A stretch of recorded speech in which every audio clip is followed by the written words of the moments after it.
I wrote this thing a couple weeks ago that I think kind of speaks to this issue. I said, being black, I get pressed on the slavery in the Bible question often enough. Mainly, why isn't the New Testament more explicit on its stance on slavery? And in that situation, I typically argue that it actually is very explicit. And I go on and explain why I think it is. But you know what was also very common in New Testament times? Abortion. Late term and baby abandonment after birth was law. Rome was very pro-choice, if you will.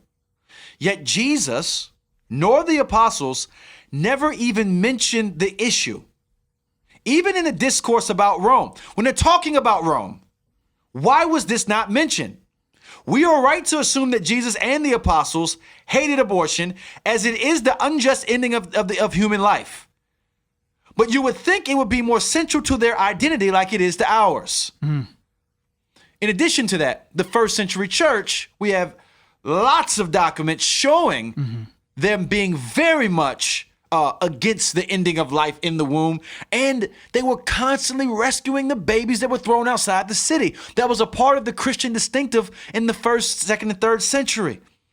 But similar to slavery, I think that the New Testament church found partnership with the state as a means to cleanse a society of moral evil, not only as impossible. Rome was not a democracy. Even if you were like, man, let's try to get on the, let's try to change support. This politically. Right. By galvanize some support among the Christian, Right. It wasn't a majority, it was a micro religion at the time. Right. But let's get some support with Rome, with Caesar, to end this issue. Right. That would have been impossible. It wasn't a democracy. Right. With no constitution. But they also would not have seen that as the main option. Rome is never the best gospel alliance, but the gospel and kingdom values infiltrating the hearts and homes by the power of God via the church would always be the weapon of choice. They didn't need a party to shelter them and catalyze change. So they spent far more time laying out their beliefs about God rather than their beliefs about Rome's practices. Not to say that they didn't care about Rome's evil. It just wasn't primarily handled via public identifying of their stance on a given matter. Right.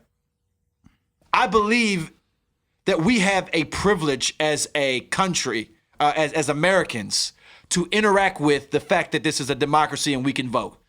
We have that, and we should appreciate that. And we should use it. And we should use it's a that. tool, yes. You see this in Job 31, where Job says, if I had influence at the city gate and could cast my vote to protect the fatherless, and I did not, I should be judged. Yes. So if that is your option, it should be there. But never should we lose sight of the fact that these early Christians could not partner with the state and were still able to bring about societal change. Right. They infiltrated Rome in such a way that it brought down slavery without them having a full, a stated stance in the text. You obviously can infer from thou shalt not kill, and blessed are the children. You can infer all kinds of things about that, but not the direct address of what was happening directly in the society. Right. It was not there, but they eroded those things through kingdom reality. Right. So, not to say, again, that partnership with the state is a bad thing. Yeah. We should always... I'm a free man today because of partnership with the state from abolitionists. Right. Yeah. Okay, as a black man. Yeah.